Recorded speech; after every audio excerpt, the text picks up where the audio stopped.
Bonsoir et bienvenue sur le plateau de l'Esprit des Lettres. Très heureux de vous retrouver pour cette nouvelle année. Il est encore temps de vous présenter mes meilleurs vœux avec toute l'équipe de KTO, de la Procure et du Jour du Seigneur qui coproduit cette émission chaque mois.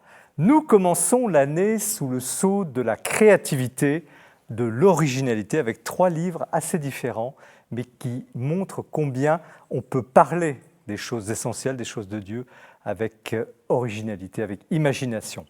André Guerton, bonsoir. Bonsoir. Alors vous êtes un diplomate belge, vous avez une carrière internationale assez remplie et aussi un passionné de livres et de bandes dessinées au passage. Vous êtes un grand collectionneur devant l'Éternel et vous êtes aussi un écrivain. Vous avez plusieurs livres à votre actif, dont un petit opuscule publié aux éditions du Pavillon et intitulé « Simon à la croisée des chemins ». Alors, une sorte de nouvelle aussi brève que bouleversante sur la vie réquisitionnée de Simon de Cyrène, celui qui aida le Christ à porter sa croix. Et derrière l'histoire de ce libretto, en Italie on a ce mot très, très agréable, ce petit livre, c'est en fait un grand livre de spiritualité, car Simon, c'est un peu chacun des chrétiens qui, sans vraiment connaître, voir le Christ, marche avec lui. Donc c'est un livre hors norme par son format et aussi par sa puissance.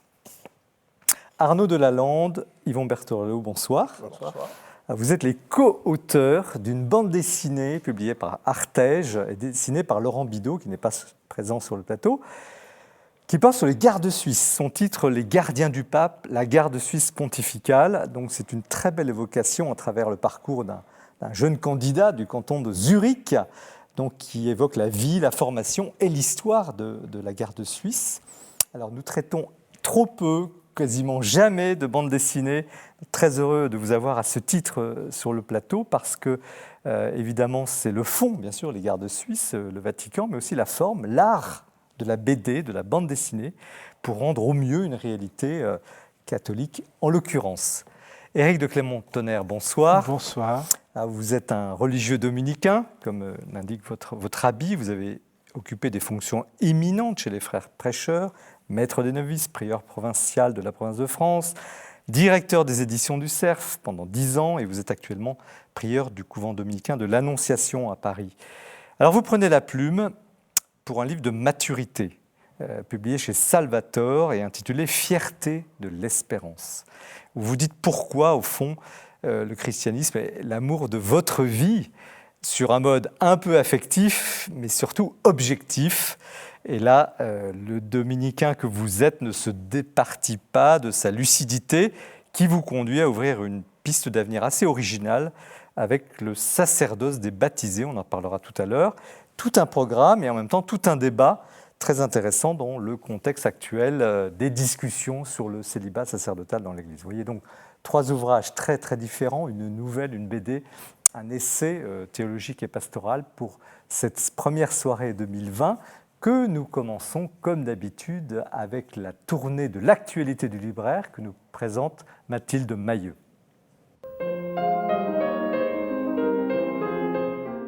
L'actualité du livre religieux en ce début d'année 2020, eh bien, c'est une sélection d'ouvrages à la fois denses et profonds qui nous permettent bien de revisiter notre foi, de la fonder ou même de la refonder.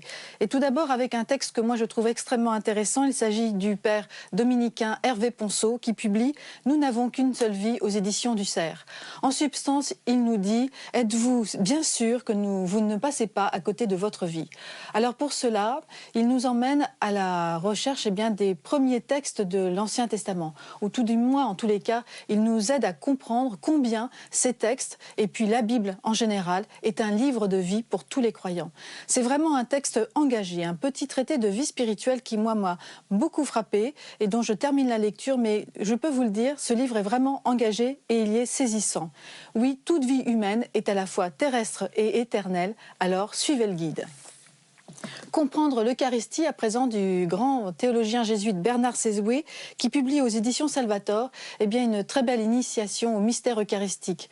Cet immense théologien ne cesse de revisiter sa foi comme toujours, de s'interroger et de nous interroger. Alors là, il faut aussi suivre ce grand pédagogue qui nous initie à comprendre dans la foi ce qu'est l'Eucharistie. Le ciel est tout proche d'Alain Kilissi, père dominicain qui, aux éditions Artege, nous aide à comprendre ce qu'est, ou en tous les cas, est un vrai bon guide pour comprendre le livre de l'Apocalypse. Ce livre que nous lisons, que nous entendons parfois à la messe, il reste obscur pour beaucoup. Il est à la fois symbolique, difficile, âpre. Le père Kilissi est un merveilleux guide, là encore, pour nous aider à partir 15 clés qu'il a choisies, extrêmement éloquentes, pour nous emmener dans la compréhension de ce livre.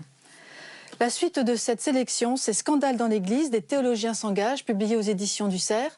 À la demande de la Conférence des évêques de France en 2017, 5 théologiens ont dû plancher sur leur spécificité et sur la crise des abus sexuels dans l'Église. Abus sexuels, abus spirituels, ils livrent leur constat. Oui, l'enseignement de l'Église doit se repositionner face à de tels drames, et c'est donc un livre courageux et éclairant qu'ils livrent ici. Le Dieu des abîmes d'Isabelle Le Bourgeois, qui est religieuse, psychanalyste et aumônier de prison, et qui publie là un très beau texte chez Albin Michel, un texte sensible, délicat, qui nous dit en substance que hommes et femmes, tous ces hommes et ces femmes qu'elle rencontre, elle peut nous le dire, ce sont des vies humaines qui peuvent renaître spirituellement. C'est un livre que moi j'ai beaucoup aimé. Et puis enfin, comment ne pas terminer cette sélection avec 2 ouvrages qui sont les 2 meilleures ventes en fait de ce début d'année.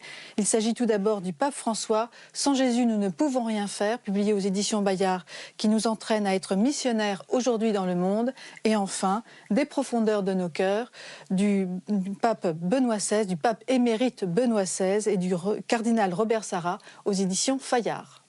Merci Mathilde pour ce tour d'horizon. André Querton, bonsoir. Alors je le disais, vous êtes un diplomate de formation, d'expérience, et vous êtes aussi un écrivain. Mais c'est quand même un parcours un peu atypique. En quelques mots, dites-nous qui vous êtes. Je crois que je suis l'héritier d'une tradition diplomatique, donc je n'ai eu aucune invention en choisissant mon métier, et par chance, j'ai pu mener une carrière diplomatique très orientée uniquement sur des questions de sécurité et qui m'ont amené à mon profond désespoir de voir tout d'un coup une guerre en Yougoslavie, de voir commencer une guerre en Irak, de voir quelles étaient les conséquences de tout cela, alors que lorsque j'avais 20 ans, il y a un petit temps, les choses devaient aller mieux. La littérature, la BD, c'est une fuite ? Non, pas du tout. C'est une autre piste, c'est une autre ambition. C'est une passion dévorante quand même. Vous avez une collection dévorante, exceptionnelle. Comme exceptionnelle, je ne sais pas. J'ai beaucoup, oui. Il y a des peuples primitifs qui comptent 1, 2, 3, beaucoup.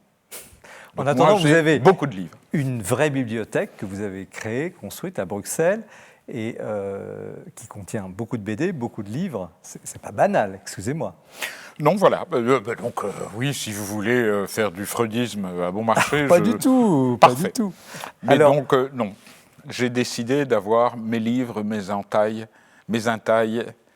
et mes lettres. C'est un lieu de création, cet univers. On a ici la chance dans un vrai décor, c'est une vraie librairie. C'est un lieu d'inspiration. Vous avez raison, mais je préférerais le mot ancien, en italien, le studiolo. C'est l'endroit où l'on étudie, c'est l'endroit où tout se trouve à portée de main. Et je sais que j'appartiens à une génération dépassée parce que tout est sur Google. Pas ici, non. Ici, on est des défenseurs du livre, du livre imprimé, et on est très heureux de vous avoir. Mais une partie de ma collection a été constituée parce que la seule manière de connaître la carte de l'Ukraine en 1650 était d'avoir des livres. Maintenant, je me promène sur Wikipédia et je dis, ça c'était comment ? Jadis, c'était dans des livres. Il y a un père et un fils Sellier qui ont fait des livres extraordinaires sur les atlas historiques qui vous permettent de savoir où sont les choses, comment sont les choses, où sont les peuples, qu'est-ce qu'un peuple, qu'est-ce qu'une nation. Alors Simon de Cyrène, vous l'avez rencontré où ? Dans une ruelle de de Jérusalem, Simon de Cyrène, le héros de votre libretto? Alors, Simon de Cyrène, c'est vous et moi, et nous avons tous suivi quelqu'un qui allait mourir. Que ce soit nos parents qui meurent comblés d'années, ou des drames plus extraordinaires, plus terrifiants. Et à chaque fois, on nous a posé la question, tu fais quoi? Alors, je peux aller me promener en ville. Simon de Cyrène suit, il est happé, pris. Il se promenait là, il rentrait des champs, nous disent les évangiles. C'est tout ce qu'on sait. Que vous étiez bien. Et tout d'un coup, il y a quelque chose qui se passe. Alors lui a répondu, ne me demandez pas si il obéit au centurion ou... bien. Il fait ce qu'il doit faire. Or, nous sommes tous requis de voir ce que nous faisons en face de gens qui vont mourir. Or, mourir, pardon, c'est la plus banale des choses. Mais ce n'est pas seulement l'accompagnateur, si je puis dire, du Christ sur le calvaire, parce que vous rendez magnifiquement l'interrogation de cet homme qui rentre le soir chez lui, qui rencontre les apôtres qu'il considère comme des fous, et on vit à travers, justement, c'est le côté magnifique de ce petit livre, on est avec lui dans cette interrogation face au christianisme qui annonce d'abord que le Christ n'a pas mort, qu'il a été enlevé, puis ensuite la résurrection, les apparitions, puis la Pentecôte. Enfin, tout ça, vous le rendez incroyablement bien à travers peu de mots, et vraiment, c'est un bonheur de lire ce livre. Enfin, la résurrection, c'est un thriller. Oui, c'est pas Sauf seulement que la mort. ça s'est passé. Oui, mais vous arrivez au fond, à travers ce mystère de Simon, à rendre, au fond, à faire découvrir, toucher du doigt ce qu'elle pourrait être la vie chrétienne. Je n'ai pas cette ambition. Je me contente d'une expérience qui est la nôtre, c'est que faisons-nous, que pouvons-nous faire, que sommes-nous prêts à faire pour des gens qui souffrent. Donc l'expression « tu dois porter ta croix », nous l'avons entendu depuis toujours. Et c'est un petit côté janséniste, souffreteux. Simon porte la croix d'un autre. Et c'est ça qui m'intéresse. Or, nous sommes tous appelés, si nous le voulons, les occasions sont là, de saisir la croix d'un autre. Et donc ça, Simon de Cyrène, évidemment, est un personnage historique. C'est un des personnages historiques qui a le plus de figuration au monde. Il est dans toutes nos églises, il est représenté dans tous nos chemins de croix. Il y a combien de chemins de croix dans toutes nos églises? Des milliers. Il est là et nous ne le regardons pas. Ça veut peut-être dire quelque chose. Mais comment avez-vous travaillé? Parce qu'on sent que c'est un livre médité. On a l'impression que vous y avez pensé peut-être depuis très longtemps, cette histoire, qui n'est pas seulement une histoire, justement. On a l'impression que ce livre, il vient de loin. Vous êtes bouleversé par ce témoignage de Simon de Cyrène. Je suis heureux d'entendre une série de lecteurs me dire la même chose. D'où cela vient, c'est des mystères de... Mais comment avez-vous travaillé? Excusez-moi d'insister, parce que c'est aussi le sens de cette émission. On a l'impression que c'est un livre vous avez prié pour l'écrire? Non, pas du tout. J'ai écrit un soir à un ami très cher une lettre de condoléances pour le décès de quelqu'un qui lui était proche, mais rien n'était tragique. Et je lui dis, vivons ce nom tragique et accompagne. J'ai inventé un concept, je ne sais pas s'il existe, des deuillants. Les deuillants sont les gens qui sont en train de pleurer. Et puis j'ai inventé les deuillants du second rang, c'est-à-dire ceux qui ne sont pas immédiatement pris par la douleur, mais qui sont proches de ceux qui souffrent. Et je crois que nous devons cesser de regarder ailleurs quand un ami perd un être cher. Nous avons quelque chose à faire dans notre relation amicale, sociale, mondaine, tout ce que vous voulez, qui est de recevoir cette douleur et de se rendre compte qu'elle me touche, moi. Et donc j'écris que Simon tout d'un coup éclate en sanglots, parce que tout d'un coup il se rend compte que non, il ne fait pas que aider quelqu'un d'autre, il est atteint, blessé, il souffre. Et je crois que ça, c'est vraiment de là que c'est parti. Mais il y a une relation au Christ très touchante dans le sens où, vous le dites plusieurs fois, il le voit de dos. Il ne voit quasiment pas son visage. Plusieurs fois, il marche au pas, enfin il essaie de s'adapter au pas du Christ, cas un, cas. Il y a quelque chose dans cette relation avec le Christ qui n'est pas, bien sûr, l'accompagnement de quelqu'un qui va mourir, mais qui est quand même le Christ. Est-ce qu'il y a dans ce livre aussi la volonté d'amener à ce mystère du Christ souffrant puis ressuscité? Si vous lisez n'importe quoi, et Père Éric ne me contredira pas, qui a vu Jésus-Christ face à face? Je ne suis jamais autorisé qu'à le suivre de dos. J'aurais adoré me taper la cloche avec lui. On peut. C'est un homme, ça aurait pu être mon ami. Le temps est passé, je viens après. Je crois et je n'ai pas vu.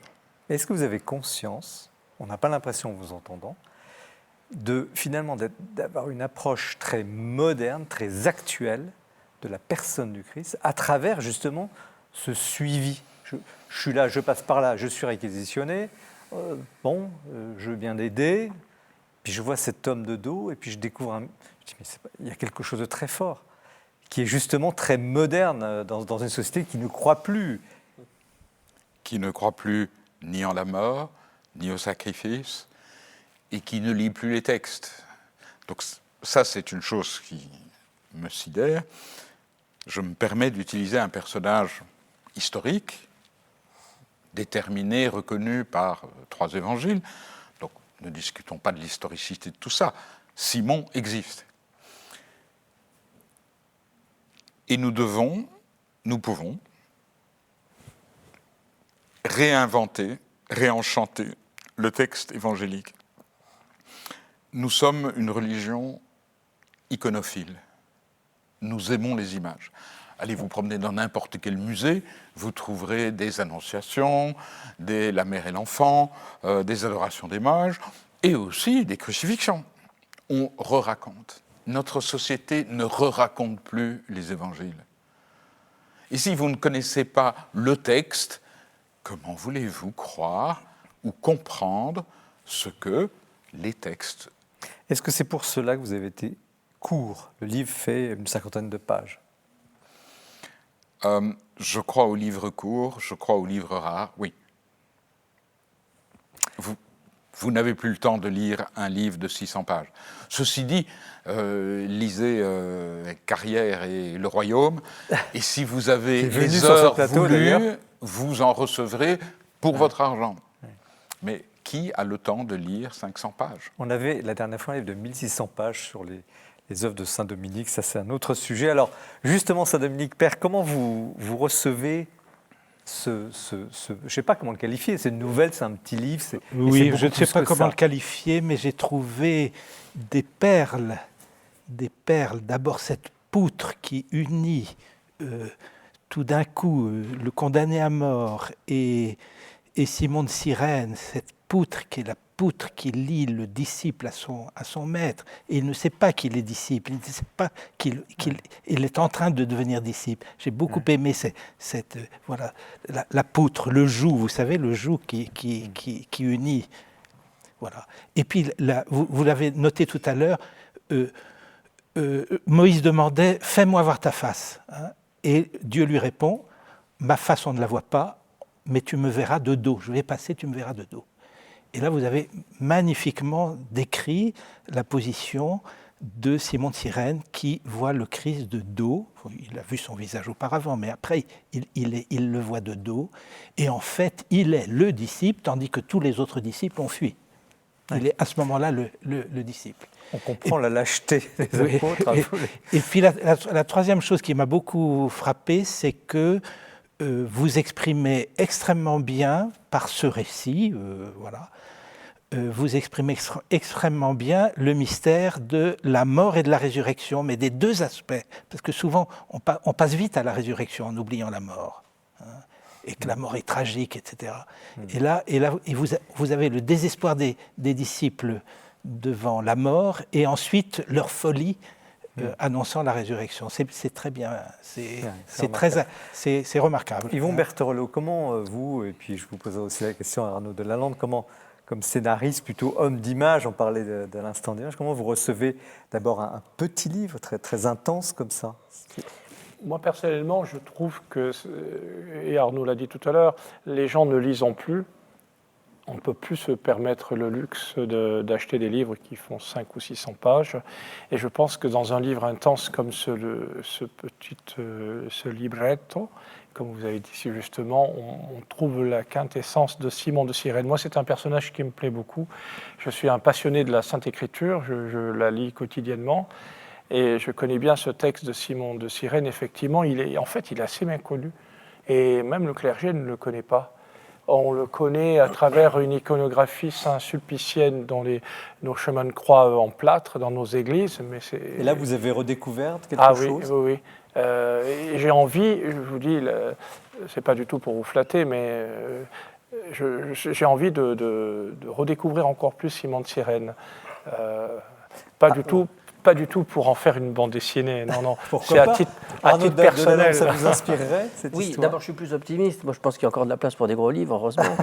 Mais c'est vrai qu'ensuite ça dépend du sujet. Ce que je trouve très beau, et le ressort, il y a un projet littéraire en fait qui se dessine. En tout cas, moi je l'ai reçu comme ça, et poétique aussi, auquel je suis assez sensible. C'est que pour la plupart, on connaît effectivement les grands événements édifiants, bibliques de tous ces moments. Mais c'est le regard à hauteur d'homme et qui arrive par le chemin détourné. C'est le pas de côté, si vous voulez, auquel je suis sensible. Donc, là où on se focalise habituellement sur le calvaire, le chemin de croix, etc., tout à coup, c'est comme si la caméra se déplaçait, faisait un pas de côté et allait prendre l'invité, celui qu'on n'attend pas, celui qui est partout mais dont on ne parle pas, ce qu'on vient de dire au sujet de Simon de Cyrène. Et tout à coup, cette espèce d'invitation, voilà, et on est à hauteur d'homme, et ça c'est très littéraire, c'est le romancier qui, du coup, prend le point de vue, non pas du Christ, ou non pas du Romain, ou non pas le point de vue attendu finalement, mais celui qu'on n'attendait pas, qui est pourtant partout, et qui va se glisser dans le sillage, et effectivement, c'est le prétexte, du coup, à une réflexion. Ça nous emmène sur une réflexion philosophique sur l'humilité, sur la découverte du mystère dont vous parliez aussi, parce qu'il est de dos, il est derrière, lui il est invité, il n'a pas l'air très concerné au début. Est-ce que Simon de Cyrène serait, au fond, le symbole, l'image du chrétien moyen? Le pape François parle de la sainteté, on en parlera tout à l'heure, la sainteté de la porte d'à côté, enfin, la sainteté ordinaire. Est-ce qu'il est le modèle, au fond, de... Je ne suis pas sûr, moi, qu'il soit le modèle de la sainteté ordinaire. Non, oui, peut-être le modèle de la... Oui, à hauteur d'homme, vraiment à hauteur d'homme, mais dans la simplicité de la vie. Mais peut-être ne faut-il pas trop vite le qualifier de ça. Et pourquoi? Parce que... on a envie quand on lit, quand on termine le livre dans un carton. Non, moi, ce que j'avais envie d'ajouter, c'est qu'une très bonne amie pasteur, Agnès von Kirchbach, explique que dans la parole de Dieu, il y a le noir et le blanc. Le noir, c'est ce qui est écrit. Le blanc, c'est ce qui n'est pas dit. Et vous avez mis en valeur ce qui n'est pas dit. Et elle explique que c'est aussi important que ce qui est dit.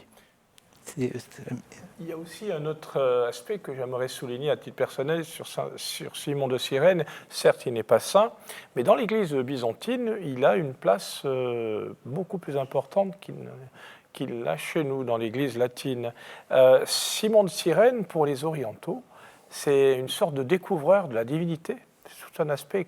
Bon, là, on était un peu sur l'aspect horizontal, mais c'est aussi l'aspect vertical. Simon de Cyrène, en ne voyant le Christ qu'une fois, dans l'Évangile, il a vu la divinité, parce que le Christ est Dieu, ce n'est pas un prophète, c'est plus qu'un prophète. Et ensuite, la divinité on a l'impression que la divinité se cache à Simon, parce qu'il faut faire un chemin personnel, il faut avancer. Et on peut accéder à la divinité en aidant l'autre aussi. L'aspect horizontal et vertical s'entrecroisent. Alors cette divinité, il y a quelque chose de très troublant dans ce livre aussi. Alors vous avez évoqué tout à l'heure le deuillant, l'accompagnant, j'aime beaucoup ce mot, le deuillant. Donc la souffrance, la misère, le désespoir. Et puis arrive très vite la question terrible du rachat. Alors, le Christ doit racheter quelque chose. Il rachète quoi? Qu'est-ce qui se passe? Si vous pouviez nous rafraîchir la mémoire, Père, sur ce qui se joue dans ce chemin de croix. Qu'est-ce qui se joue? C'est un règlement de compte? Qu'est-ce qui se passe en réalité? Pourquoi tant de souffrance? Pourquoi? Parce que souvent, c'est un sujet que nous évoquons ici, et nos amis fidèles téléspectateurs savent combien on est sensible à ce que vous disiez au début, c'est-à-dire comment aussi parler, des gens qui nous regardent sont dans des situations de souffrance. Et ça, c'est un mystère, mais combien de livres on a autour de cette table? Souvent, on bute. Alors, qu'est-ce qui se passe? On bute toujours sur la souffrance, et c'est pourquoi on est humble devant la souffrance. Et on est humble devant le mystère d'un homme qui va à la mort et qui va à la mort en connaissance de cause et qui ne veut pas rendre la violence à la violence, le mystère du Christ. Et que rachète-t-il à ce prix? Que rachète-t-il à ce prix? Notre vie, notre salut. On a souvent parlé de « il paye », le Christ paye une rançon, mais c'est difficile à expliquer. Il ne paye pas une rançon, il donne sa vie. C'est son amour qui est plus fort que la violence, que la mort, que toutes les puissances qui se déploient contre. Alors, autour de ce drame, il y a un truc qui apparaît très fortement dans votre écriture, c'est la lâcheté, on en parlait un peu tout à l'heure, la lâcheté des apôtres. Quand il n'y a pas un pour racheter l'autre, en quelque sorte, à part Jean, dont vous faites un très très beau portrait, Marie, très beau portrait, mais alors c'est Simon qui va raconter finalement la mort réelle aux apôtres qui se sont planqués dans le... Facile à dire, tout ça, voilà. Alors, est-ce qu'il y avait dans cette façon de dire, au fond, quelque chose par rapport à l'Église? Parce que on se dit, au fond, les apôtres, grande figure après la Pentecôte, mais avant, quand même, quelle bassesse, quelle petitesse, non? Enfin, je sais pas, mais ça m'a beaucoup touché dans votre récit. Bon, c'était supposé rester caché. C'est un fait que je n'ai pas une passion débordante pour le cléricalisme. Et ça fait longtemps, et tout d'un coup, j'ai un pape qui dit la même chose que moi, et je me dis, waouh, génial. Vu mon âge, j'ai grandi dans un monde qui était encore assez clérical, avec des autorités, une pensée. Je sais que juste au moment où je commençais à être capable de lire, Vatican II expliquait que dorénavant l'Église c'était le peuple de Dieu. C'était une révolution considérable, il a fallu un temps. Est-ce que ce temps est arrivé? Où tout le monde a compris qu'il n'y avait plus de clercs et de laïcs? C'est qui dit il n'y a plus de juifs, de grecs, de... On va en parler tout à l'heure, évidemment. Nous sommes d'accord. Et il y a encore un problème. J'ai grandi dans ce monde, je le vois encore. Et en même temps, ces apôtres, ce n'est pas que lâcheté, parce que vous pardon. le démontrez, quand on arrive à la Pentecôte, une sorte de révolution qui s'empare, ils sortent, ils clament, ils déclament la parole de Dieu, ils évangélisent tout d'un coup. Bien sûr. Mais que feriez-vous devant un drame? Je ne doute pas un instant. Non, je ne vais pas parler de vous, je vais parler de moi. Je suis confronté à un drame. Évidemment, je m'effondre. Oui, c'est ça. Et puis, je dois me reconstruire. Si le hasard, Dieu, m'en donne la force, et alors je me reconstruis et je fais quelque chose.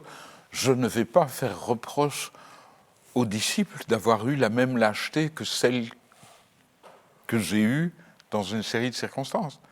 Et d'abord, on s'écrase. Oui. Comme un chien qui jappe. Et puis, on peut se reconstruire. Vous me parliez du rachat. Tout à l'heure, vous parliez qu'est-ce que le Christ rachète? Il ne rachète pas une dette ancienne. Il se porte fort. Je fais du droit et de la comptabilité. Il se porte fort pour moi. Et il me dit, où est ton problème? Je suis passé où tu vas passer. Tu as peur de quoi? Et nous avons, je crois, le seul Dieu qui soit passé par le trou infernal qui nous attend à un moment, et nous, ça n'a pas d'importance, par lequel vont passer les gens que j'aime. Et lui dit, tranquille. André Querton, merci pour ce très beau petit livre. Vous voyez, cet échange est à la tonalité de ce petit livre, qui est un grand livre, donc Simon à la croisée des chemins, par André Querton. Nous continuons cette émission, et ces thèmes, nous allons les retrouver bien sûr tout à l'heure avec le père Dr Montonnerre sur la fierté de l'espérance, mais nous allons d'abord parler de bande dessinée, après avoir entendu Jean-François Roth qui présente le coup de cœur. Aujourd'hui, j'aimerais vous faire partager la joie que j'ai eue ces jours-ci de découvrir un nouvel auteur, un jeune théologien, Robert Schweb. Robert Schweb est professeur à l'université grégorienne de Rome. Il s'exprime donc en italien, mais sa langue originelle est l'arabe parce qu'il est libanais. Il est marié, père de 3 enfants. Il avait un grand-père musulman, des parents maronites assez sécularisés, mais lui-même a fait une démarche intellectuelle et spirituelle qui l'ont conduit à s'inscrire donc à la grégorienne, à y passer sa thèse, et aujourd'hui il en est un des professeurs de théologie fondamentale. Donc il nous livre aujourd'hui un magnifique livre qui s'appelle « Un Dieu humain ». Juste 3 choses. Premièrement, il a une langue toujours très simple, très directe, très expressive, avec un art consommé de la citation. Si bien qu'on est emporté par son discours, on est, comme on dit, embarqué. Deuxièmement, comme il a ce talent d'écrire juste et simple, il nous entraîne sur les questions les plus fondamentales. Et en fait, il s'inspire beaucoup de Lubac, de Blondel, mais aussi de Newman, de Saint-Augustin, en partant de ce qui constitue le cœur de l'homme, son désir d'absolu. Voilà comment il décrit son projet.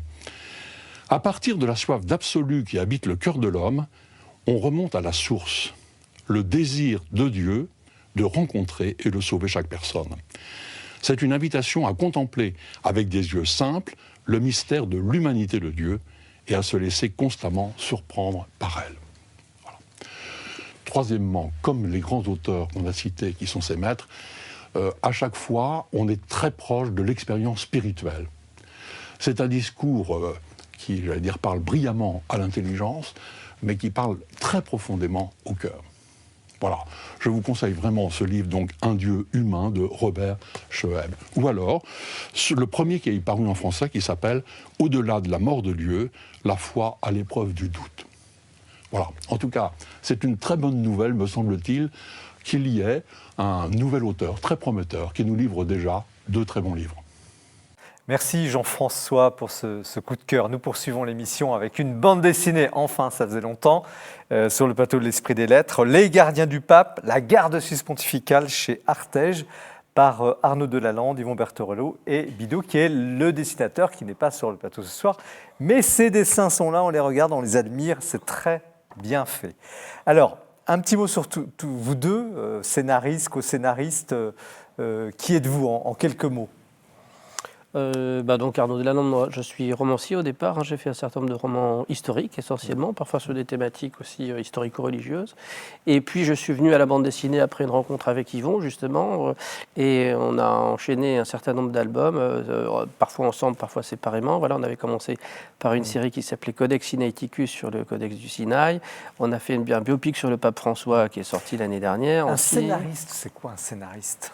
Parce qu'on a souvent des auteurs, des romanciers, des essayistes, mais des scénaristes, on n'en a pas C'est assez voisin de ce qu'on peut trouver au cinéma, si vous voulez, ou à la télévision, c'est-à-dire qu'on écrit le scénario. Alors, vous voyez comment se présente une bande dessinée, donc on écrit planche après planche et case à case, en fait.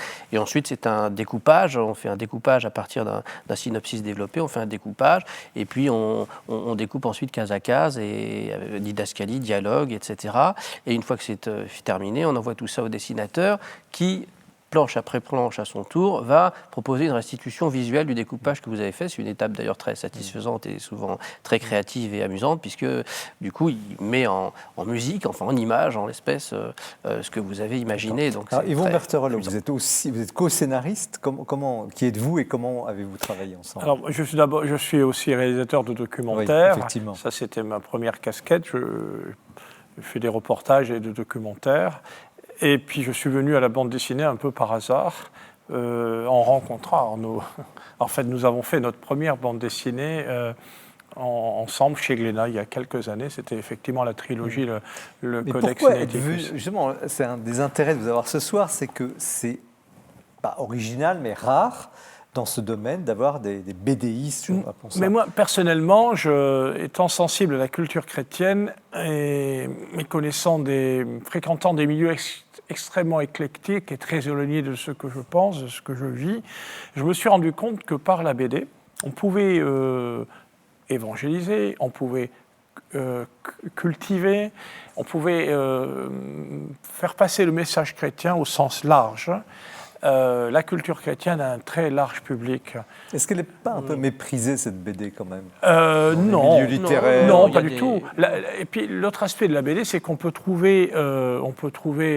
on touche des gens de toutes les catégories sociales, de tous les âges, de tous les continents. C'est quelque chose d'universel. C'est une littérature vraiment à la portée de tout le monde. C'est une vulgarisation, mais au sens noble du terme. Hein? Comment vous est venue l'idée de travailler sur les gardes suisses? Alors, moi j'ai 36 000 idées qui fusent à l'heure, et connaissant bien Rome et le Vatican, depuis plusieurs années, j'avais vraiment envie de faire une bande dessinée pour faire connaître la garde suisse, parce qu'en fait, je me rends compte que les gens, même les catholiques d'ailleurs, ne connaissent pas. On a cette idée, cette image épinale du garde bariolé bien exploité en couverture. Aux frontières de l'État du Vatican, mais ce ne sont pas des marioles, ce ne sont pas des marionnettes, c'est un vrai corps armé, un corps de commando. D'abord, c'est la plus ancienne, et c'est la plus ancienne institution militaire au monde. Et vous le rendez très bien, puisque dans le livre, il y a... la dernière armée de mercenaires. Et alors, la raison historique, la raison pour laquelle les papes ont encore cette garde auprès d'eux, on l'explique bien dans la BD, c'est les Suisses étant des gens très pauvres, ils louaient leurs services aux souverains d'Europe. Il y en avait partout. Ils ont protégé Louis XVI, défendu Louis XVI aux Tuileries, par exemple à Paris, mais il y en avait dans tous les pays. Les papes ont fait appel à ces mercenaires, et pour des raisons historiques, ils les ont gardés jusqu'à aujourd'hui. Est-ce qu'il y a un problème de recrutement actuellement à la garde suisse? On a l'impression que le livre, il est aussi... Mais justement, et je vais pouvoir répondre à la deuxième partie de votre question, c'est que j'avais envie de faire cette BD, je leur ai posé les questions plusieurs fois et j'ai toujours eu des réponses négatives. Et finalement, ils ont fini par dire oui. Pourquoi? Parce qu'ils ont besoin de recruter. Et ils se sont aperçus, ils ont été convaincus qu'une BD pourrait les aider au recrutement. Parce que c'est pas évident, comme les conditions de recrutement. Il y en a un certain nombre, mais bon, il faut être suisse, évidemment, il faut être catholique, il faut mesurer 1m78, oui, c'est ça, 74, 78. Il faut pas avoir de casier judiciaire de préférence. Il faut être seul, hein. Voilà, pour les jeunes il faut être célibataire. Donc il y a un certain nombre de conditions. Je fais cette confidence. Un de mes enfants m'a chippé la BD, évidemment, pendant que je préparais l'émission. Ça y est, il va être suisse. Ah, mais alors, il faut pas être marié pour la garde suisse. Ils ont assoupli un peu les règles. Je crois qu'au bout de... Non, les officiers, oui, c'est-à-dire au bout d'un certain temps. Non, ça ne pas les simples soldats au bout de... C'est un engagement de combien de temps? Minimum 2 ans. Oui. Beaucoup retournent à la vie civile après, mais certains continuent, deviennent officiers. Mais ce que disait Yvon, qui est intéressant, c'est on voit, nous, l'aspect, j'allais dire, protocolaire, qui est évidemment très important, puisque ça fait partie de la représentation. C'est les gardes suisses que vous voyez barioler au moment des audiences publiques, générales, etc. Mais ce qu'on a essayé de montrer aussi, c'est évidemment ce qui est fascinant, c'est les coulisses. C'est-à-dire de plonger dans le quotidien de la garde, de voir derrière ce qui se passe. En fait, ils ont une formation commando, c'est pas du tout des rigolos. ils vont faire une série de formations en Suisse où ils apprennent le combat rapproché, le maniement Donc des armes, vous êtes allé, etc. vous avez suivi pour le Et, scénario. alors, vous pas sur l'intégralité, mais on est allé les voir, bien entendu. On est allé rencontrer le commandant de la garde, on est allé faire une conférence de presse avec eux pour le lancement de la bande dessinée là-bas. Ils ont été très sensibles, mais on a essayé d'être très très proches. Je pense qu'ils ont été sensibles à ce dimension. Est-ce qu'il y a eu entre vous, c'est pas évident, de de la réalité. co-créer une œuvre ensemble? Est-ce qu'il y a eu des désaccords? Non, là, il faudrait plutôt mettre... Non. Comment Ça on s'est fait fait ça? assez facilement. Oui, parce qu'en fait, Yvon est l'interface idéale avec le Vatican. Il a aussi accès à toutes les ressources nécessaires. Donc, ensuite, on va voir les gens ensemble, on discute. Il y a le dessinateur qui n'est pas là, qu'on salue, Laurent Bidot, qui évidemment est dans la boucle. Donc, c'est un travail d'équipe, si vous voulez. Alors après, on fait navette sur le scénario, on discute, on demande l'avis des gardes, qui n'ont d'ailleurs de manière tout à fait indépendante, parce qu'on ne peut pas dire qu'ils Ils nous ont laissé totale libre. latitude. Voilà, mais c'est vrai absolument. qu'on a essayé aussi d'être fidèle, c'est quand même l'intérêt et le sens de ce projet, d'être fidèle au réel. Donc on peut dire que c'est parfaitement exact. Qu'est-ce que vous avez... Alors, vous connaissez bien le Vatican, mais Arnaud de Lalande, quelle a été votre découverte, au fond, de ce monde? Justement, vous parlez des coulisses. Qu'avez-vous compris, bien sûr, de la garde, mais surtout du Vatican, de cet univers pour moi, étrange? c'est assez amusant. Il y a une espèce de retour de l'histoire, parce que le premier roman que j'ai publié chez Grasset, c'était en 1998, vous voyez, ça s'appelait Notre-Dame sous la terre.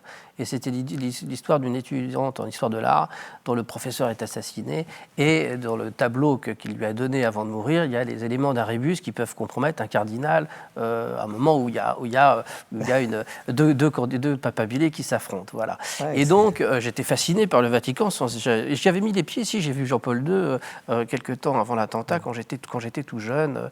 Et donc, j'avais ramené des photos qu'on ne ferait plus aujourd'hui, parce qu'il était vraiment très proche avant l'attentat.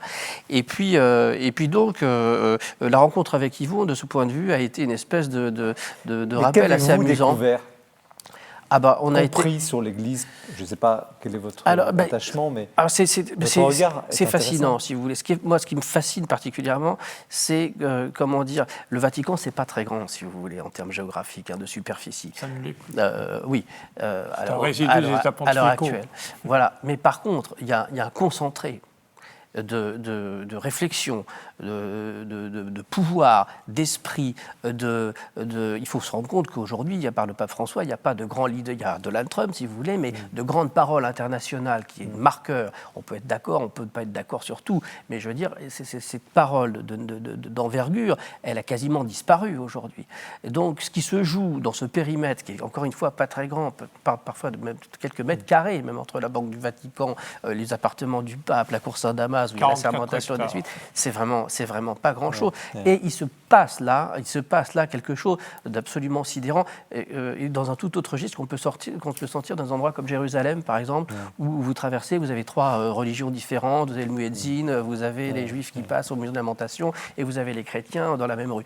Oui, il y a quelque chose de presque tellurique et d'étonnant. Est-ce qu'il n'y a pas quelque chose, alors vous parlez de sécurité tout à l'heure, évidemment, le pape doit être, comme personnalité internationale, chef religieux protégé, mais est-ce qu'il n'y a pas quelque chose d'anachronique entre le décorum de la garde suisse, justement, et la réalité? On m'a déjà posé cette question, et le journaliste qui m'a posé la question m'a dit, mais vous qui connaissez un peu le Vatican, vous savez que ce pape n'aime pas le décorum, n'aime pas tout ce qui est militaire, il veut simplifier les choses. Et bien, curieusement, il est très attaché à la garde. Et si un jour un pape décide de dissoudre la garde, ce ne sera pas François, certainement pas. Il a même augmenté les effectifs. Il a même augmenté, et il a beaucoup d'affection pour la garde, vous voyez. Mais vous ne répondez pas à ma question. Est-ce que c'est anachronique, une garde nationale, ce sont des Suisses? Non, parce qu'il faut remonter la question est historique, c'est que les papes se sont retrouvés pour demain. Non, mais pas seulement. C'est-à-dire que, encore une fois, quand on s'arrête au costume, oui. Mais je vous ai dit, il y a une formation, mais il y a les déplacements à l'étranger. Vous avez 30 000, 40 000 personnes sur la place, sur la basilique Saint-Pierre, toutes les semaines. Vous avez des marées humaines aux Journées mondiales de la jeunesse, ou quand il y avait un déplacement il n'y a pas longtemps au Japon, il y a 80 000 personnes. Enfin, donc tout ça... 1 million de personnes en Europe, quelquefois, pour les JMJ. Donc, si vous voulez, qu'il y ait une garde rapprochée, d'abord, c'est de n'importe quel chef d'État, une sécurité engagée, voilà. Et puis ensuite, il y a tout l'aspect organisationnel. Parfois, c'est dans des contextes qui ne vous ont pas échappé d'une extrême complexité. Pourquoi est-ce qu'il n'y a pas de femmes?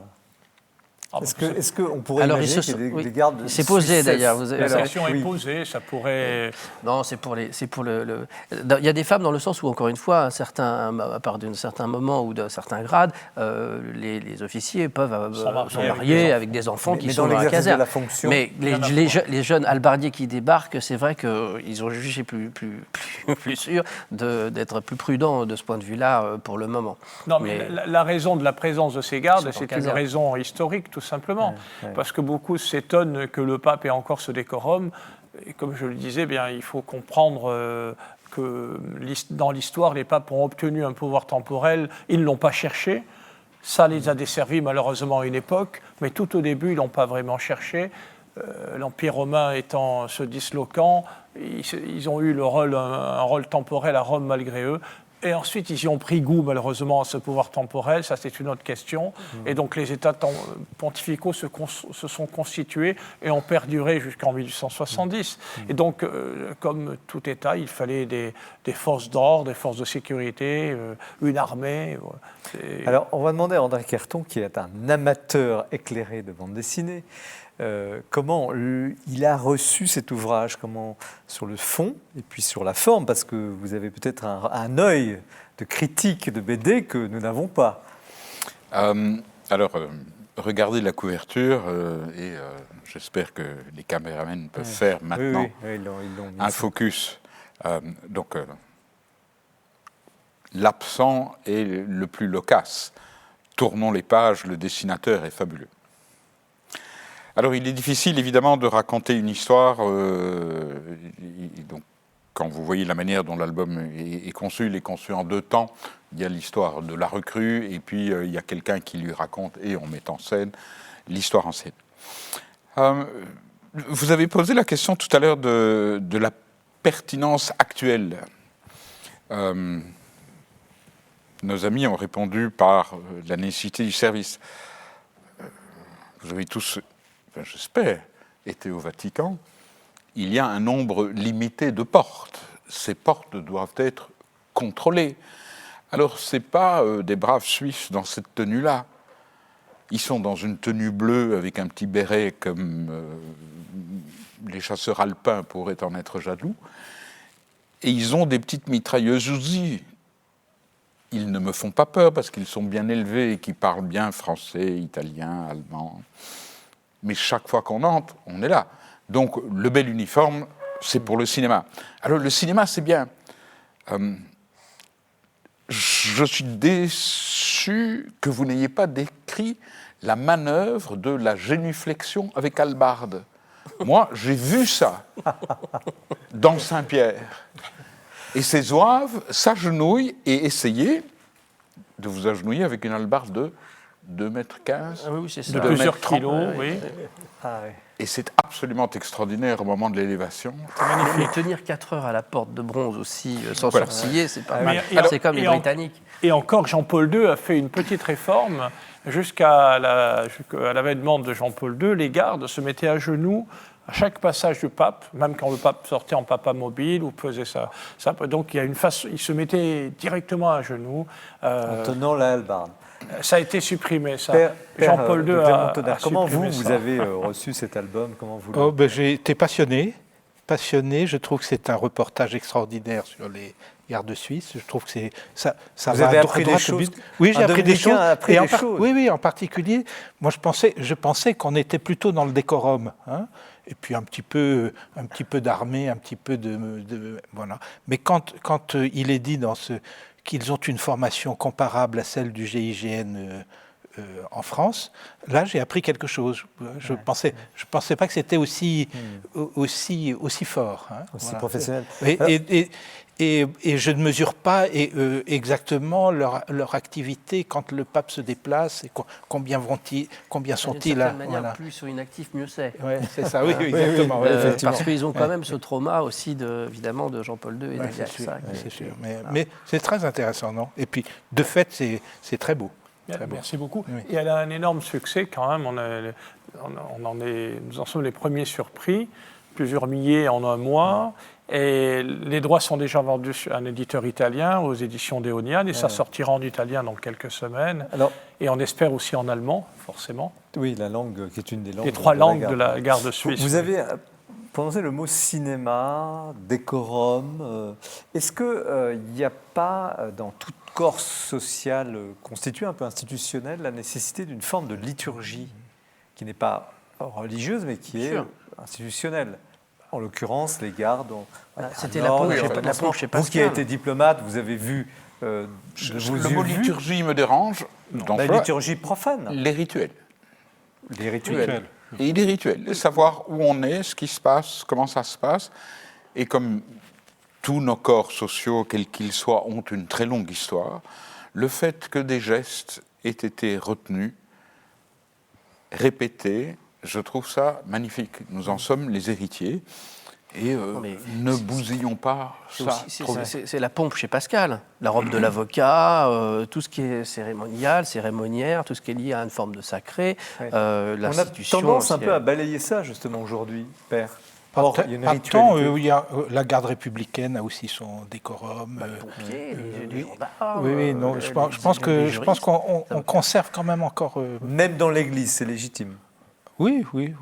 Je pense que c'est légitime. Bien sûr, on est coréen, mais on a besoin de choses visibles, on a besoin de choses sensibles. Oui, bien il ne faut pas exagérer, parce qu'il ne faut pas que le rituel étouffe la liturgie et le sens. Le Vatican n'est pas l'Église.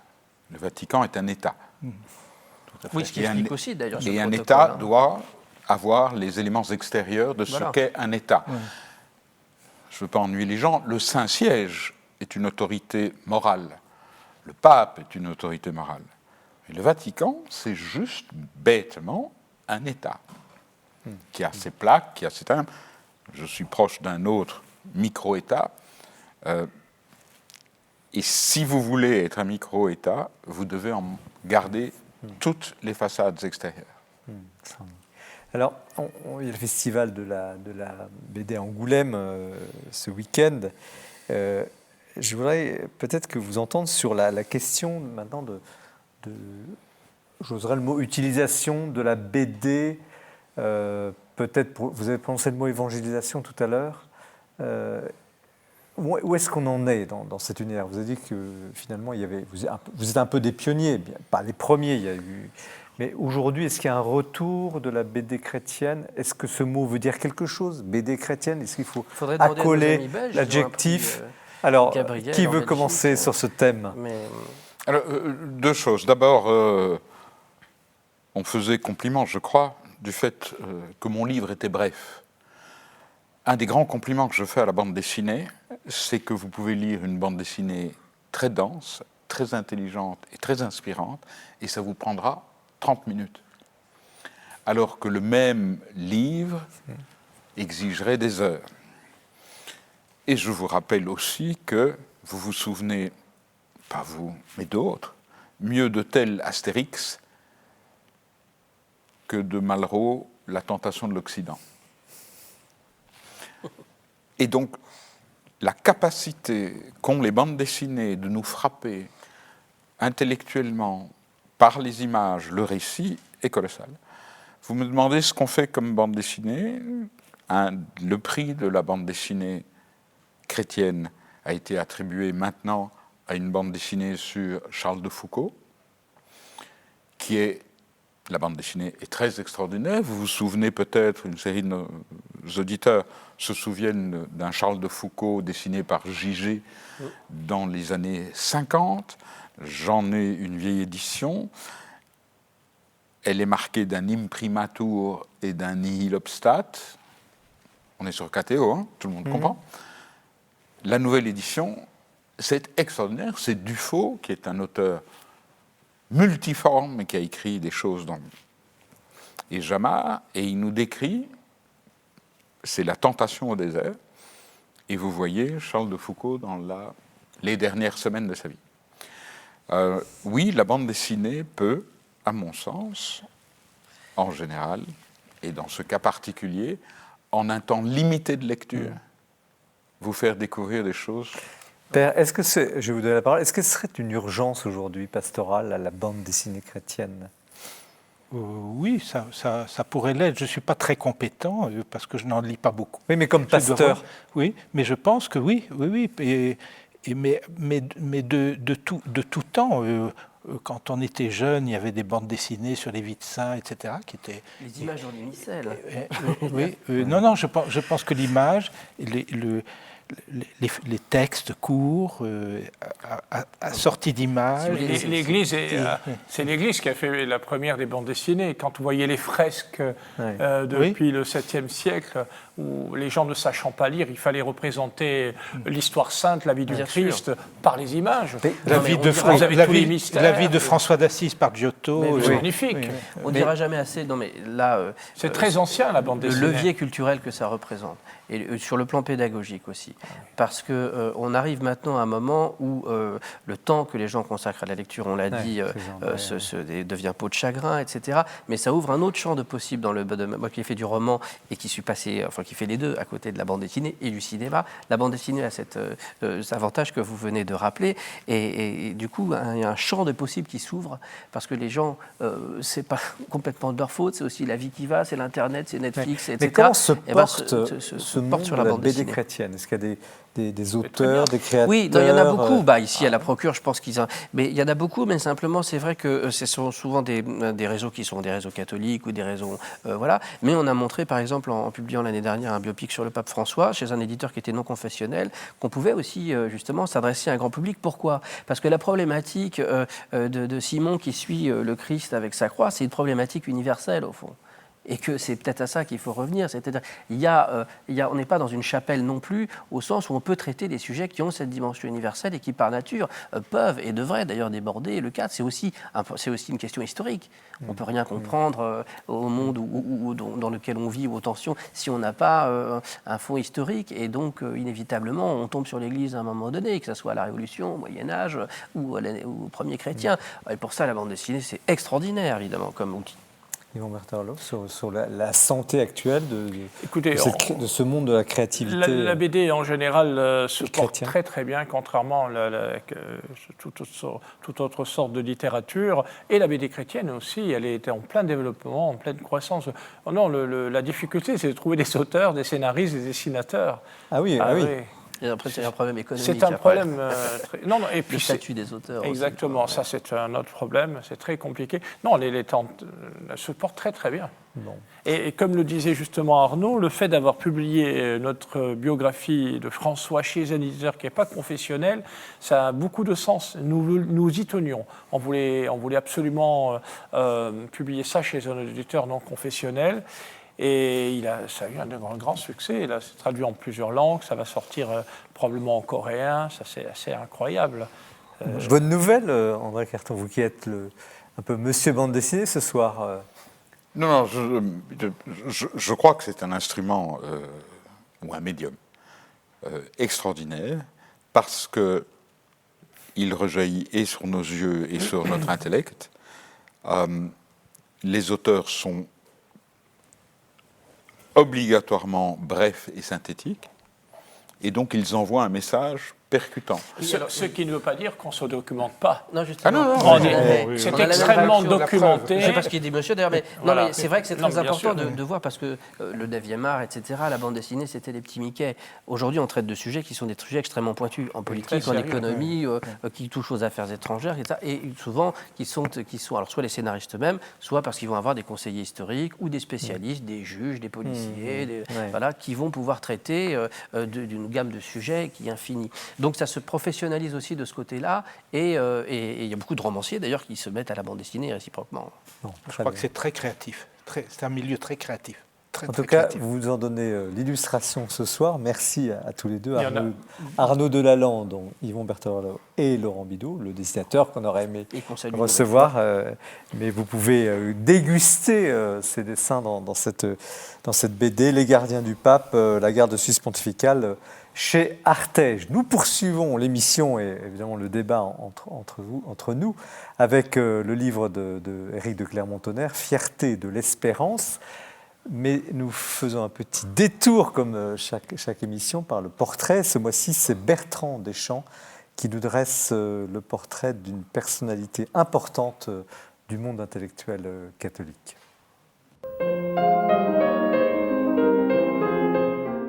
C'était en novembre 2008, dans l'un des tout premiers esprits des lettres, l'œil clair et vif, le sourcil broussailleux, Jean Delumeau était venu parler de son dernier livre, Le Mystère Campanella, qui racontait la vie d'un personnage de roman, d'un moine un peu oublié, et c'était tout à fait passionnant.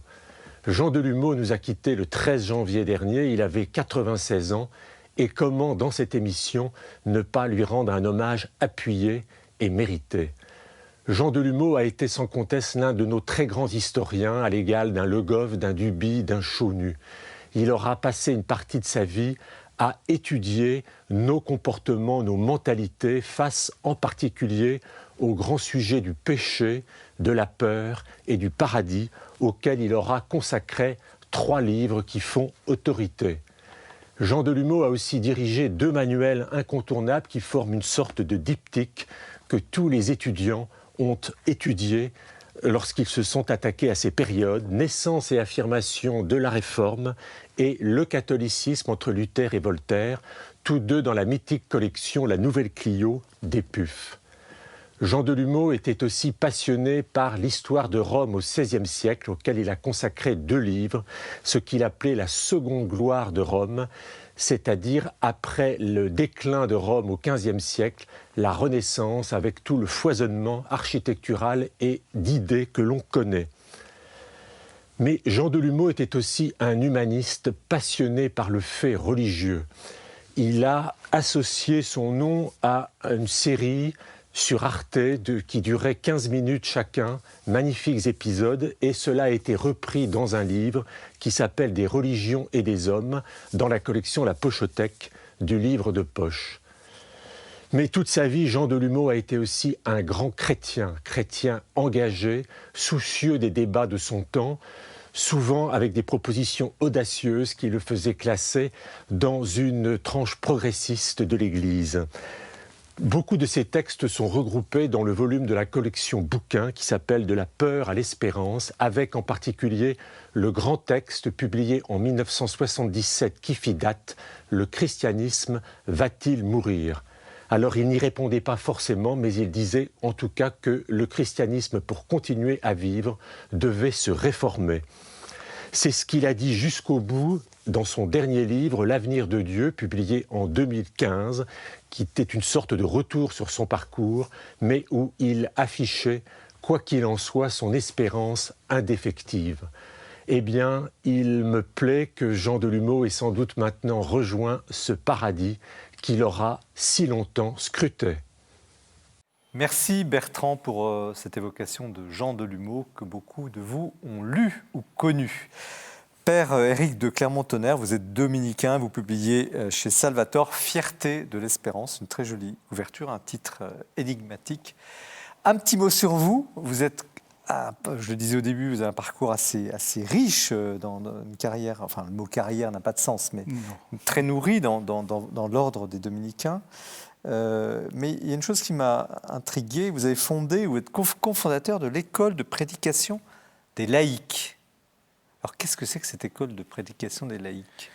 Eh bien, nous avons pensé que de plus en plus de laïcs ont à prendre la parole et à commenter l'Écriture dans différentes fonctions qu'ils ont dans l'Église aujourd'hui. Vous avez par exemple tous ces laïcs qui accompagnent des funérailles dans un certain nombre de diocèses. Vous avez des profs dans des écoles catholiques, des directeurs d'école.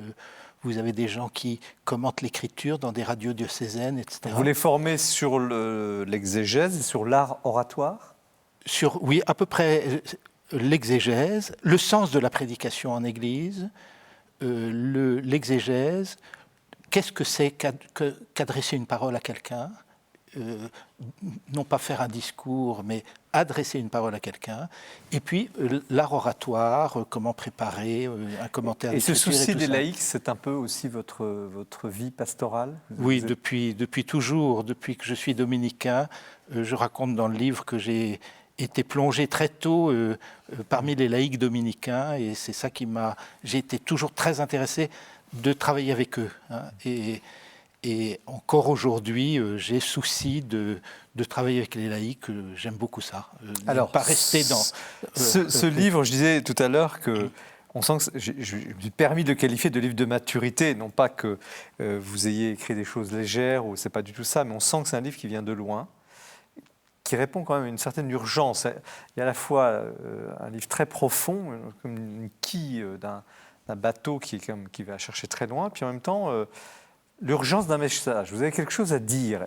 Et il y a ce titre, Fierté de l'espérance. Alors, d'abord le titre, pourquoi ce titre et quel est au fond le message essentiel de ce livre? C'est un passage de la lettre aux Hébreux qui dit « Pourvu que nous gardions l'assurance et la joyeuse fierté de l'espérance ». Et j'ai toujours été marqué par ces trois mots, joyeuse, fierté, espérance, vous voyez, qui sont une espèce d'invitation à une vie chrétienne paisible, joyeuse, assurée.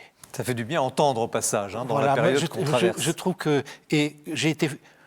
Le début de ma vie dominicaine, après mon ordination, j'ai été formateur de jeunes religieux dominicains. Et c'est un petit peu ce que j'avais envie de transmettre. Hein. Une vie chrétienne paisible, heureuse, sachant ce qu'elle voulait, vous voyez, mais aussi ferme, hein, déterminée. Voilà.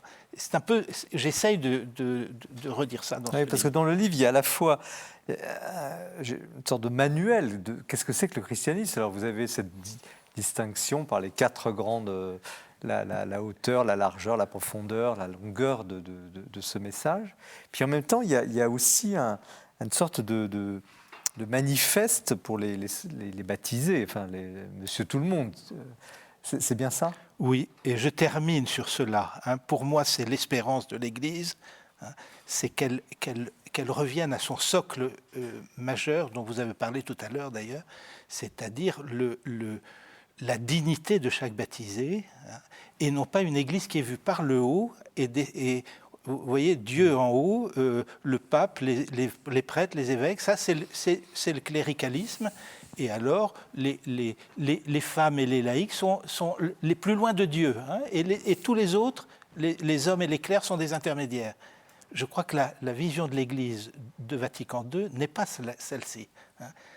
La vision de l'Église, c'est d'abord son socle, qui est le baptême et la dignité de chaque baptisé, sa grandeur et sa dignité. Néanmoins, on a besoin de prêtres. Alors, bien sûr qu'on a besoin, l'Église a besoin de prêtres, vous en êtes l'illustration. Oui, exactement. L'Église a besoin de prêtres, mais que ces prêtres ne se pensent pas comme des intermédiaires.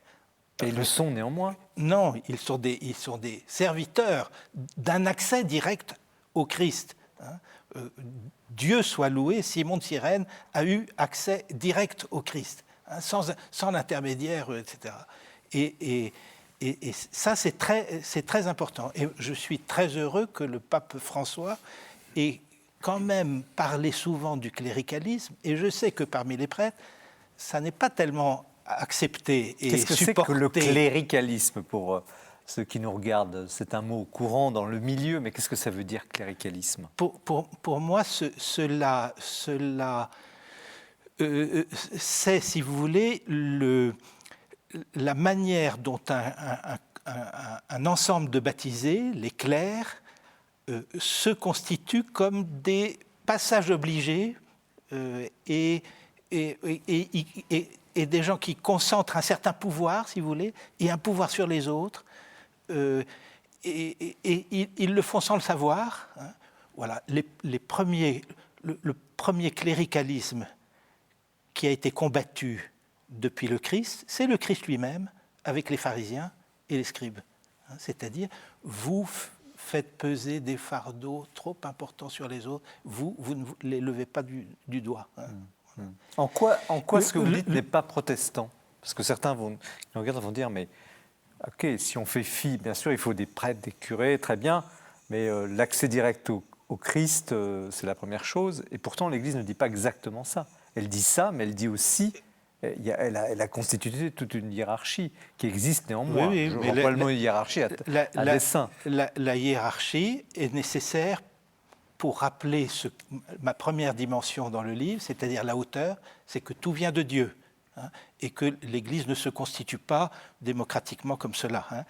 Elle vient de Dieu, du Christ, des apôtres, etc.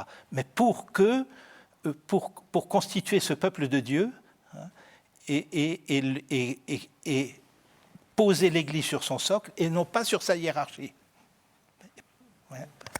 C'est amusant de voir dans le parallèle qu'on pourrait faire, parce que tout à l'heure on parlait des apôtres qui sont l'Église naissante d'une certaine manière et qui est le côté un peu vertical justement, alors que Simon il est derrière, il est à l'horizontale. Ce qui monte c'est les ennuis, ce qui monte c'est le calvaire. Effectivement, on va revenir à ça, mais la deuxième dimension, donc effectivement, les gens liront, hein, parce que c'est un livre très accessible, profond, accessible, c'est pas un livre de théologie impénétrable, bien loin de là.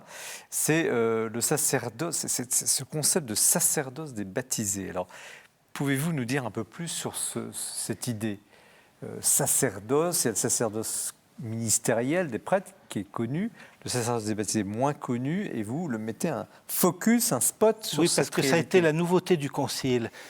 Pendant des siècles, l'Église catholique n'a plus parlé du sacerdoce des baptisés. Pourquoi? Parce que les protestants s'en étaient emparés, hein, pour mettre de côté la structure hiérarchique et le ministère des prêtres. Hein. Donc, mais avant le Concile, les travaux, notamment du Père Congar, ont remis en valeur ce sacerdoce des baptisés en disant qu'il fallait quand même le remettre en valeur parce qu'il était premier. Hein. Il était premier. Or, ce sacerdoce des baptisés, cela veut dire quoi? Cela veut dire que tout chrétien a accès au Christ et est lui-même un intermédiaire entre le Christ et son entourage, le prochain, les non-croyants, etc. Hein, nous sommes tous des témoins du Christ et nous sommes tous des intermédiaires de la grâce du Christ pour qu'elle se diffuse dans le monde. Hein. Voilà. Alors, le sacerdoce des baptisés a été remis en valeur par le Concile. Excusez-moi, le cas du diable, mais est-ce que ce n'est pas un peu facile aujourd'hui pour les clercs, je ne juge pas, de dire maintenant, nous on n'y arrive plus, à vous les baptisés, allez-y, allez évangéliser. Est-ce qu'il n'y a pas un peu de ça quand même dans ce mouvement? Non, je ne crois pas. Non, je crois pas. Je vous pose la question. Non, c'est simplement de faire avec les laïcs, prêtres et laïcs. Vous voyez, moi je suis religieux. Hein, religieux dans une famille religieuse où il y a des hommes et des femmes, des laïcs et des prêtres, et des non-prêtres, les moniales, etc. Et donc ce sacerdoce des baptisés qui nous unit tous, je le vis dans ma famille religieuse. Hein. Mais malheureusement, on le vit facilement dans la vie religieuse, encore que, hein, mais encore qu'il y a aussi du cléricalisme dans la vie religieuse. Hein.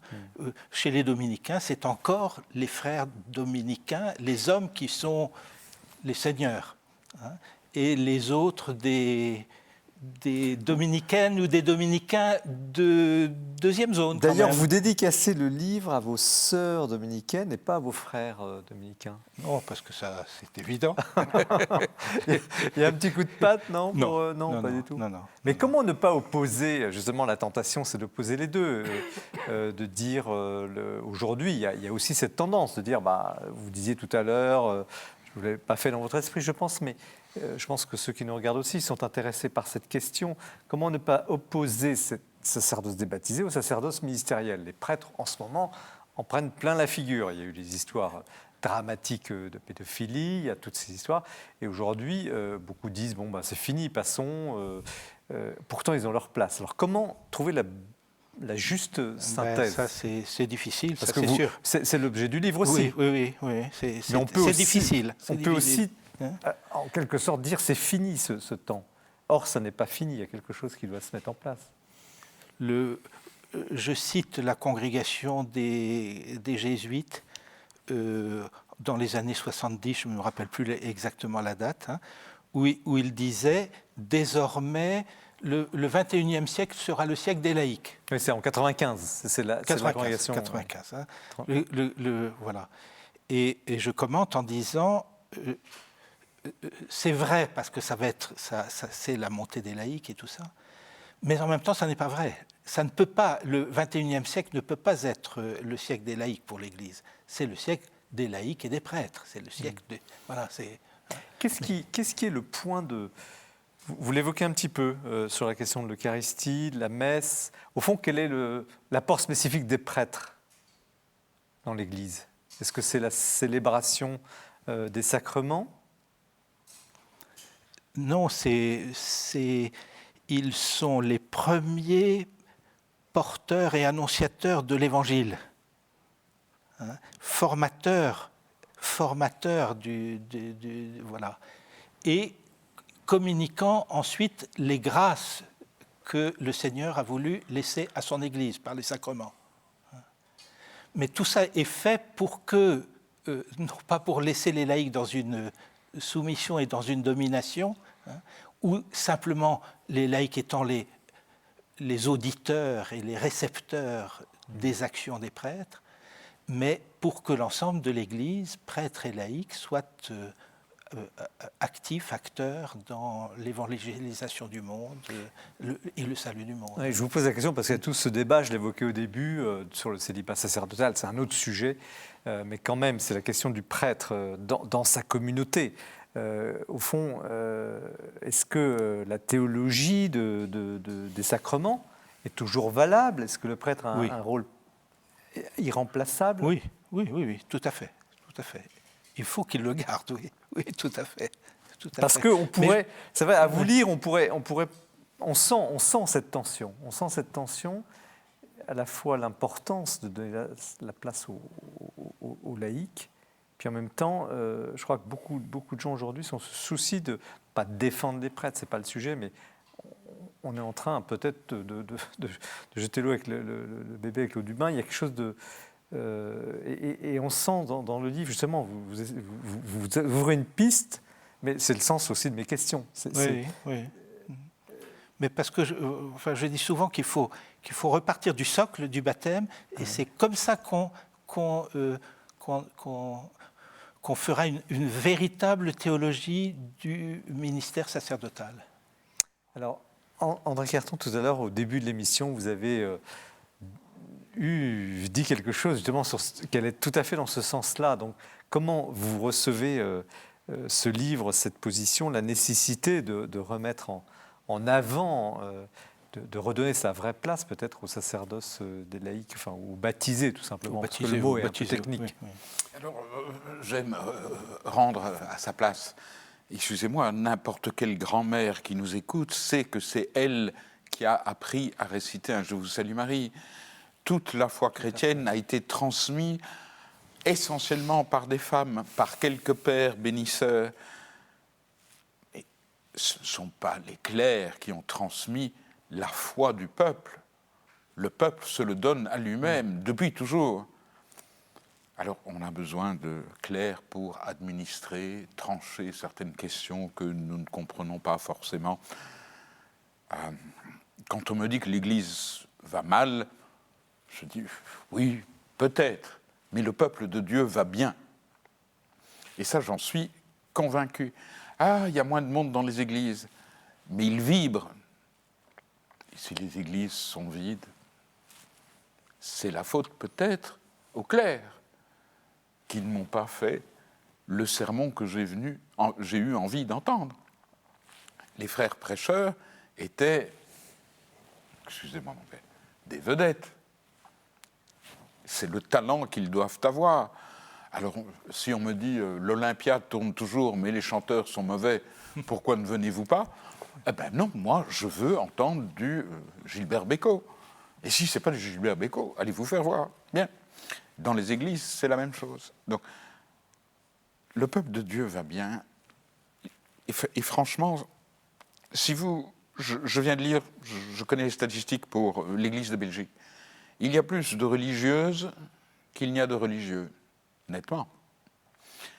La foi est transmise par des mères de famille laïques, qui apprennent nos enfants avec patience, qui reprennent des discours. Quand j'assiste, et alors il y a une forme de cléricalisme. Ma fille faisait sa première communion et nous étions 6, 10 enfants.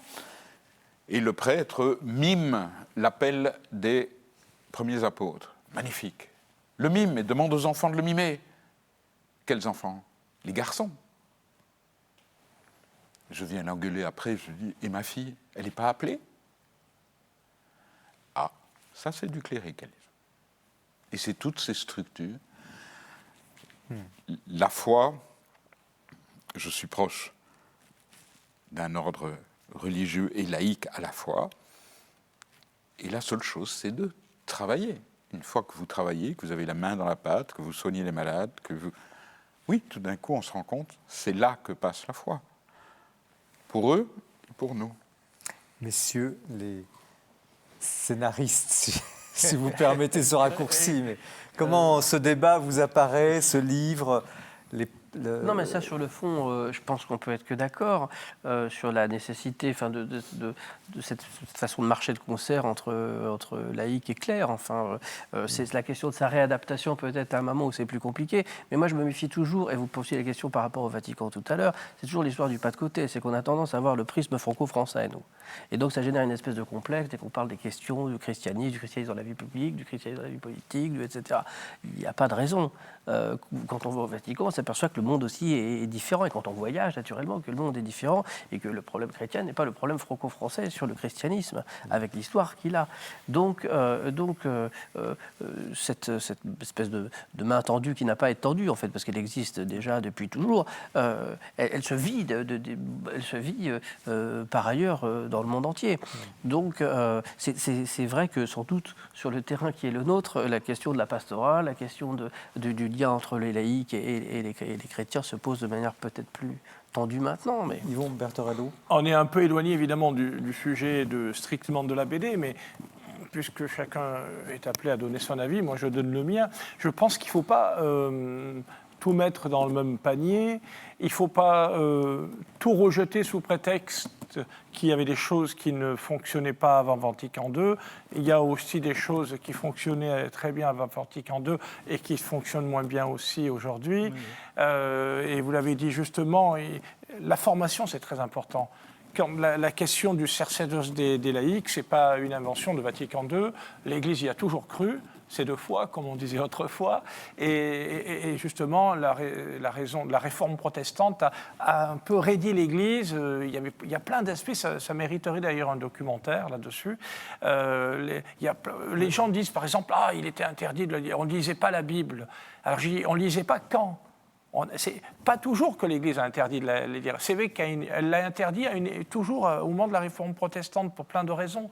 C'est raidi parce que les protestants, ils sont allés trop loin dans un autre sens. Il faut remettre les choses à leur juste place. Donc on est assez loin de la BD. La question aussi du prêtre, du sacerdoce. L'horizontalisme, c'est bien de parler de l'aspect vertical de l'Église, mais il y a aussi l'aspect horizontal. Moi, je suis très sensible à la beauté des choses, à l'architecture, à la liturgie, au sacré, au sens. On a les 4 sens. Et la liturgie traditionnelle, la liturgia, qui est d'abord un aspect païen, on met en scène les 4 sens. L'odeur, le son, le toucher, et la liturgie traditionnelle, on entendait le mot traditionnel au sens noble du terme, pas comme pourrait l'entendre aujourd'hui quelquefois, elle mettait les 4 sens en action. Et quelquefois, on a un peu oublié cet aspect-là. Moi, quand je vais dans certaines abbayes, moi je suis très touché par la liturgie, la beauté des rites, etc., parce que ça nous élève. J'emmène des fois des amis qui ne sont pas du tout croyants, mais vraiment, ils sont très touchés. Et ce n'est pas uniquement du folklore et du décorum. Non, c'est de l'art aussi. C'est de l'art. On est touché par l'art. On est touché par la beauté, par le sensible. C'est très important, ça. Alors, justement, et la liturgie est aussi ce qui nous enracine dans une histoire très longue. Exactement. Et être enraciné dans l'histoire, ça fait penser un peu à cette dimension de longueur sur laquelle j'insiste vers la fin. C'est entrer dans une histoire beaucoup plus longue que nous, c'est aussi une santé chrétienne, si vous voulez. Une santé humaine, une santé chrétienne. Une chose que je voudrais dire à titre personnel, je pense que la réforme est un peu ratée. La réforme, à titre personnel. La réforme de Vatican II. La réforme, de Vatican II. Pardonnez-moi, Pas la par la réforme protestante. protestante. Le dernier concile œcuménique, un peu, pas forcément le concile, mais les applications, on a loupé certaines choses parce qu'on a absolument on a eu un peu cette tendance à jeter tout ce qui se faisait avant.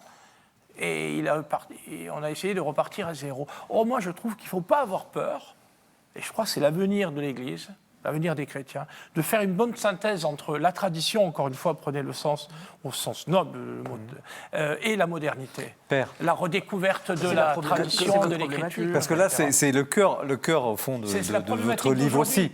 Que répondez-vous à vous voyez, moi, je pense, ce qui m'a toujours intéressé dans le Christ, c'est qu'il est complètement enraciné dans la tradition juive, est tout à fait capable de nouveauté. Et c'est la tension entre les deux qui fait la vie de l'Église. C'est pas uniquement la tradition et c'est pas uniquement la nouveauté et la réforme. C'est cette tension qui est vitale et qui donne vie à une Église. Mais aussi à une société, à une communauté. J'appartiens à une communauté qui a 800 ans. Eh bien, je dois dire que entrer dans une communauté qui a 800 ans, qui a une histoire aussi longue et tout ça, c'est une santé et c'est un bonheur.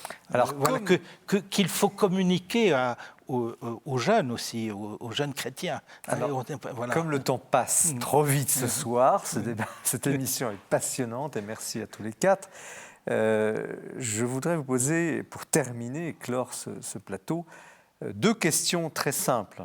Parce que les 3 livres, la BD, nous ont fait naviguer. On était avec Simon de Cyrène sur le chemin de croix au début. Là, on était dans le monde institutionnel, en tout cas de l'extérieur du Vatican, le Saint-Siège. Et puis là, on est au cœur du mystère de l'Église. Il faut comment aujourd'hui annoncer la parole, etc. Donc mes 2 questions sont les suivantes, et je vous demande chacun d'y répondre par quelques mots, voire par un mot. C'est, au fond, quelle est la spiritualité profonde de tout ça? Quelle est la spiritualité profonde du christianisme ou de l'Église catholique? Et puis, si vous aviez un mot d'espérance, on est en début d'année, quel serait ce mot d'espérance pour cette année 2020 qui est quand même un peu salée, en tout cas on sort d'une année difficile, etc. Donc, en quelques mots, c'est quoi la spiritualité profonde de l'Église et quelle est votre parole d'espérance? Qui commence? Vous avez peu de temps. Je ne sais pas, moi je dirais, il y a 2 mots que je retiendrai, c'est l'humilité, celle de Simon de Cyrène derrière le Christ, et puis l'apaisement, qui est quand même un maître mot là, parce qu'on est quand même dans une société de plus en plus segmentée, avec des contextes très anxiogènes, quotidiens, et je pense que cette parole d'apaisement, qui reste humble, mais qui, vous l'avez dit aussi, doit être ferme à certains moments, mérite d'être entendue. Et que je trouve que le judéo-christianisme, de manière générale, a une voix dans un moment où les repères explosent, où on entend tout et son contraire, où la société est déboussolée et fragmentée, a une voix qui a cette vertu potentiellement justement de réconcilier la tradition dont on a quand même besoin, c'est-à-dire s'ancrer, se souvenir d'où on vient, son identité, et puis un message justement d'espérance ou d'avenir, de réconciliation, y compris entre des gens qui ne sont pas d'accord. Humilité et apaisement. Oui, moi je dirais ça. C'est aussi une question de justice, pour ne parler que des questions franco-françaises. Comment peut-on, dans ce pays qui a 2000 ans de christianisme, avoir aussi peu de courage pour ne pas se mettre en avant?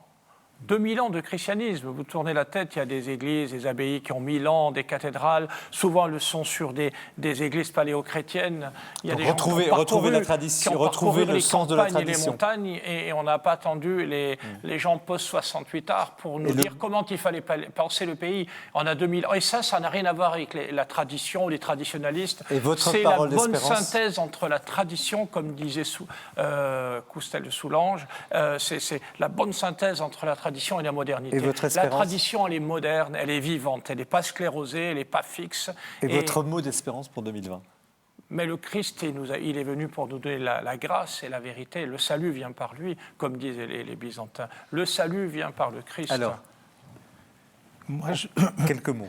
La spiritualité, pour moi, c'est la spiritualité de l'incarnation, c'est-à-dire l'esprit et la chair, c'est-à-dire le concret de la vie. On a commencé par la question de la mort, de la question des deuillants, et je pense que cette présence aux grandes réalités de la vie, ça c'est le christianisme. Votre mot d'espérance pour 2020?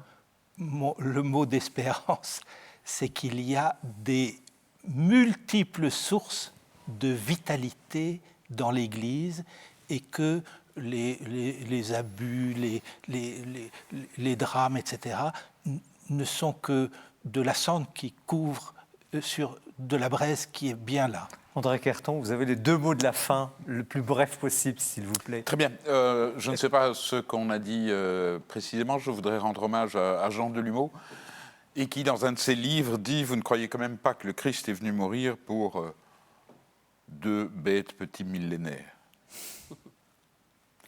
Si le Fils de Dieu est venu mourir sur terre, c'est pour les 20 millions de siècles, et d'ailleurs pour les siècles des siècles.